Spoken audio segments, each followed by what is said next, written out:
जय श्री कृष्णा दोस्तों। हर हर महादेव। कैसे हैं आप सब? स्वस्थ और सुरक्षित होंगे। दोस्तों, पैसों का जीवन में बहुत महत्वपूर्ण स्थान होता है। अगर पैसे हों तो लाइफ में बड़ी से बड़ी टेंशन दूर हो जाती है, लेकिन अगर पैसे ना हो तो कई बार अपनी भी दूरियां बना लेते हैं। अगर ऐसी दिक्कत आपके साथ भी हो तो माँ देवी को प्रसन्न करने के लिए, माँ लक्ष्मी को प्रसन्न करने के लिए इन उपायों को अवश्य अपनाएं। और ऐसा करने से माँ लक्ष्मी की कृपा तो आप पर होती ही है। उनकी कृपा से धन संबंधी सारी परेशानियां तो दूर होती ही हैं। आपके अपने मन में एक पॉजिटिविटी, आपके परिवार में पॉजिटिविटी, एक सकारात्मक ऊर्जा, जो आप देखेंगे जिसके पास धन है तो अपने आप में ही उसमें आत्मविश्वास पूरा भरा होता है, उसके अंदर कॉन्फिडेंस। क्योंकि पैसा जिसके साथ होता है उसे अपने आप पर एक विश्वास होता है कि मैं जो चाहे वो कर सकता हूँ।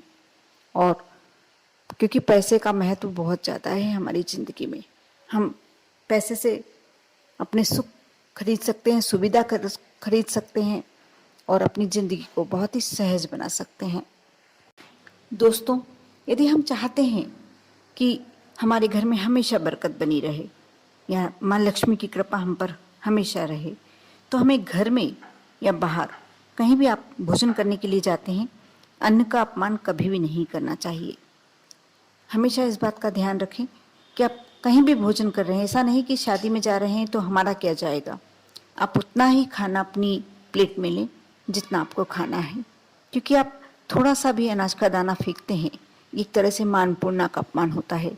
और जहाँ माँ अन्नपूर्णा का अपमान होता है, जिस व्यक्ति के द्वारा माँ अन्नपूर्णा का अपमान होता है, उसके घर में बरकत शायद ही हो और माँ लक्ष्मी की कृपा भी उस व्यक्ति पर कम ही होती है। इसलिए इस बात का आपको विशेष ध्यान रखना चाहिए। दोस्तों, शुक्रवार का दिन धन की देवी माता लक्ष्मी जी की पूजन का, आराधना का दिन माना जाता है। अगर आप चाहते हैं कि लक्ष्मी माता सदैव आपके घर में निवास करती रहें, आप शुक्रवार के दिन ये छोटे छोटे उपाय अपने घर में अवश्य करें। और शाम के समय, क्योंकि मैं पहले भी वीडियो में जैसा बता चुकी हूँ कि माता लक्ष्मी के विचरण का समय, भ्रमण का समय शाम का ही होता है। उस समय जो आप कार्य करते हैं, सबसे पहली बात तो आप इस बात का ध्यान रखें कि शाम, जिसको शाम कहा जाता है, प्रदोष काल कहा जाता है, उस समय में आप प्रयास करें। आप यदि नौकरी पेशा भी हैं, क्योंकि आजकल महिलाएं भी कार्य करती हैं, उनके लिए संभव नहीं हो पाता, ये मैं अच्छे तरीके से जानती हूँ, लेकिन फिर भी प्रयास करें कि आपके घर का मेन गेट शाम के समय खुला हुआ हो। घर के बाहर एक शुद्ध घी का दीपक सीधे हाथ पर अवश्य लगाएं। और शुक्रवार के दिन आप 2 बाती वाला दीपक और लंबी बाती का, आप जानते ही होंगे कि माँ लक्ष्मी को या कोई भी देवी को आप लंबी बाती का दीपक लगाएं। गोल बाती का दीपक देवता को लगता है और लंबी बाती का दीपक माँ लक्ष्मी को या देवी माँ को, कोई सी भी देवी को आप लगाएंगे तो लंबी बाती का दीपक ही लगाना चाहिए। और यदि आप कलावे का दीपक लगाते हैं, वैसे तो 7 मुखी दीपक का बहुत ज़्यादा महत्व है, आप करते हैं तो विशेष अपने घर के मंदिर में शाम के समय शुक्रवार के दिन 7 बाती का दीपक, जैसे दीपावली पे क्यों सराई लगाई जाती है, क्योंकि उसका एक अलग महत्व होता है। उसमें भी 7 बातियाँ, 9 बातियाँ, इस तरीके से बातियाँ होती हैं। जब आप उन बातियों से, लंबी बातियों से दीपावली के दिन पूजन करते हैं तो माँ लक्ष्मी आपके घर में अवश्य प्रवेश करती हैं और स्थायी रूप से चिर निवास करती हैं। इसीलिए यदि शुक्रवार की शाम को भी आप ये कार्य करते हैं, लंबी बाती, कलावे से बनी बातियों का विशेष महत्व होता है। आप वो कार्य करते हैं तो बहुत ही अच्छी बात है, नहीं करते हैं, नहीं कर पाते हैं, किसी कारण से समय का अभाव है या इतनी बातियाँ बनाकर शुद्ध घी की बातियाँ लगाना सभी के लिए नहीं संभव हो पाता है, ये बात मैं भी अच्छे तरीके से समझती हूँ, तो आप घर के बाहर छोटे से दीपक में कलावे की 2 बातियों का दीपक लगाएं। शुक्रवार की शुक्रवार ये कार्य अवश्य करें शाम के समय, और प्रयास करें कि आपका मुख्य जो गेट होता है, मेन गेट होता है, आप 6 से 7 बजे के समय, जो संध्या समय होता है, उस समय अवश्य खुला रखें, क्योंकि माँ लक्ष्मी का विचरण का समय होता है और वह आपके घर में जब दीपक लगा हुआ दिखती है, साफ सुथरा स्वच्छ घर देखती है, तो अवश्य आपके घर में प्रवेश कर लेती हैं। शुक्रवार के दिन, प्रति शुक्रवार को आप गाय को ताजी रोटी में थोड़ा सा गुड़ रखकर खिलाएं, तो माँ लक्ष्मी की कृपा आप पर अवश्य होगी। यदि आपके यहाँ पैसा है, धन है पर्याप्त रूप से, लेकिन आपके यहाँ बरकत नहीं है, बरकत मतलब आप कितना भी अपने अन्य क्षेत्र में, रसोई घर में आप अन्न भरकर रखते हैं लेकिन बरकत नहीं होती, ऐसा लगता है अब खत्म हो गया, समाप्त, जल्दी ही समाप्त होता है। तो आप इसके लिए मैं बहुत छोटा सा उपाय बता रही हूँ और ये कार्य कर सकते हैं यदि आपके पास पैसा, वैसे पैसा बहुत ज़्यादा लगना नहीं है इसमें, लेकिन फिर भी ये बात सही है कि संभव उन्हीं के लिए होता है जिनके पास धन पर्याप्त मात्रा में हो। शुक्रवार के दिन रात को 7 छोटे आकार के नारियल ले लें, जो मिल जाते हैं किराने की दुकान पे, आप कहेंगे तो छोटे आकार के नारियल, बिल्कुल छोटे छोटे से, जो आप किसी को तिलक करके या पूजन में अपने पूजन जगह पर रखते हैं, स्थान पर रखते हैं, इसके लिए छोटे नारियल अलग से आते हैं।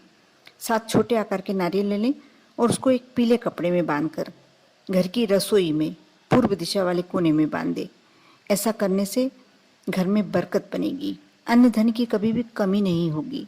ये बहुत पुराना और बहुत अचूक टोटका है। ये परिवारों में विशेष रूप से और कई घरों में अभी भी किया जाता होगा। ऐसा नहीं है कि ये बिल्कुल नया टोटका नहीं है, बहुत पुराना प्राचीन टोटका है, कई घरों में किया जाता है और इसका मैंने प्रतिफल भी देखा है कि अवश्य मिलता है। साथ ही आज मैं जो बात करने हैं आप सब जानते हैं, मैं जो अपने वीडियो में बताती हूँ आप सभी वह बातें अधिकांश लोग जानते हैं लेकिन करते नहीं हैं, उसको इतना महत्व नहीं देते। जैसे वृक्ष हुआ, चींटी, पक्षी, गाय, कुत्ता, कौवा, कछुआ, मछली, वृद्ध, अनाथ, कन्या, अशक्त मानव आदि प्राणियों के अन्न जल की व्यवस्था करने से इनकी हर तरह से दुआ मिलती है। अतः यदि आप इनको अन्न और जल देने की यदि व्यवस्था करते हैं तो पितृ दोष, राहु केतु दोष, शनि दोष, शुक्र दोष, गुरु दोष, जो भी आपके कुंडली में, पत्रिका में, आपके जीवन में जो भी दोष हैं वह तो दूर होते ही होते हैं। साथ ही व्यक्ति के कर्ज, आकस्मिक संकट और दुर्घटना से भी बचाव होता रहता है। ये ऐसा बीमा है जो करना बहुत सरल है, लेकिन उसका जब आपको रिटर्न मिलता है, इसकी जब आपको वापसी मिलती है, उसको आप समझ ही नहीं सकते। ये यदि प्रति व्यक्ति करने लगे तो जीवन से संकट ही दूर हो जाएंगे और ये सिर्फ आपको ही नहीं बचाएगा, आपके पूरे परिवार को संकटों से बचा कर रखेगा। ऐसे व्यक्तियों के यहाँ पर्याप्त धन, उसके जीवन निकालने के लिए तो उसको पर्याप्त धन मिलता ही रहता है, कभी कमी नहीं हो सकती। इसलिए प्रयास करें, सप्ताह में एक बार, 15 दिन में एक बार, प्रतिदिन यदि संभव नहीं हो पाए, इसलिए मैं बोल रही हूँ कि सप्ताह में एक बार, प्रतिदिन नहीं कर सकते हैं, महीने में एक बार, 6 महीने में एक बार, अवश्य इसमें से जो भी आपके हाथ से निकल सकता है कर सकते हैं, संभव है अवश्य करें। क्योंकि अब बीमे में भी कोई एक रकम जमा करते हैं तो उसको आपको सालाना, 6 मासिक, त्रिमासिक आपको जमा करना ही होता है, जब उसका प्रतिफल 20-25 सालों बाद मिलता है। लेकिन इसका प्रतिफल आपको तुरंत देखने को मिलेगा। आपने यह इस हाथ दिया और इस हाथ आपको रिटर्न मिल ही जाता है। ये ऐसा उपाय है जो प्रति व्यक्ति को करना ही चाहिए, क्योंकि आपको भगवान ने इतना सक्षम बनाया है कि आप, जो व्यक्ति नहीं खा पा रहा है, स्वयं पेट नहीं भर पा रहा, यदि उसका पेट भरने का आप व्यवस्था करते हैं तो ऊपर वाला आपकी व्यवस्था तो अवश्य अलग ही निकाल के कर देता है। साथ ही सालाना, साल भर में एक बार यह कार्य अवश्य करें। शुक्रवार को ही ये कार्य करना चाहिए कि एक पानीदार नारियल लेकर यदि अपने परिवार को भी आप बचा कर रखना चाहते हैं कोई परेशानियों से, तो परिवार के पूरे सदस्यों के लिए अलग अलग कर सकते हैं, लेकिन स्वयं के लिए तो करना ही चाहिए। एक पानीदार नारियल ले लें और अपने परिवार के सदस्यों के ऊपर से, यदि आप सभी के लिए कर रहे हैं तो अलग अलग नारियल लेना होगा, नहीं तो आप अपने ऊपर से एक नारियल लेकर 21 बार उसे बार लें और अग्नि में जला दें। और इस तरह से 21 बार कर आप बहते पानी में बहा दें। यदि अग्नि में जलाना आपके लिए उचित है, कर सकते हैं, तो आप अग्नि में जला दें, नहीं तो बहते पानी में बहा दें।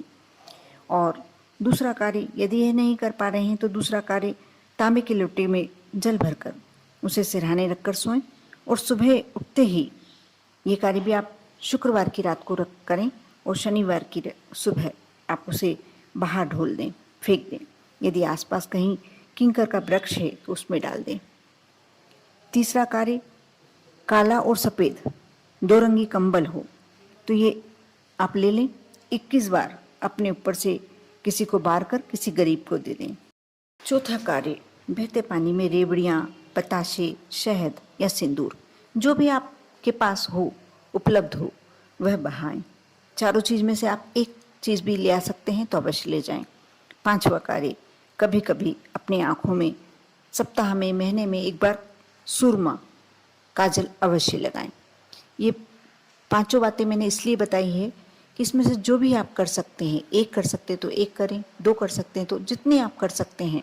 और ऐसा नहीं कि आपको प्रतिदिन करना है, सप्ताह में, महीने में, 6 महीने में, साल भर में। यदि आप अपनी को परेशानियों से दूर रखना चाहते हैं, बचे रहना चाहते हैं और पर्याप्त धन की व्यवस्था चाहते हैं कि आपको मालूम भी नहीं पड़ता कहाँ से आपको स्रोत मालूम पड़ जाएंगे, आपके पास धन आने लगेगा।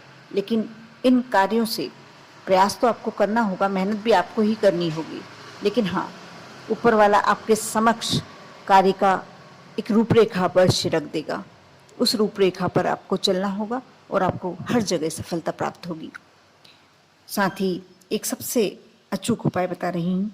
यदि आप कभी बहुत ज़्यादा संकट से जूझ रहे हों, परेशान हो रहे हों और ऐसा लगता है कि आपकी ज़िंदगी में बार बार संकट आ रहे हैं, क्योंकि मैं कमेंट्स में पढ़ती हूँ, मैं रिप्लाई नहीं कर पाती हूँ समय अभाव होने के कारण, लेकिन जब भी मुझे समय मिलता है मैं आपके कमेंट्स अवश्य पढ़ती हूँ और मुझे लगता है कि नहीं, यदि आपके ऊपर कोई परेशानी है तो दूर होना चाहिए।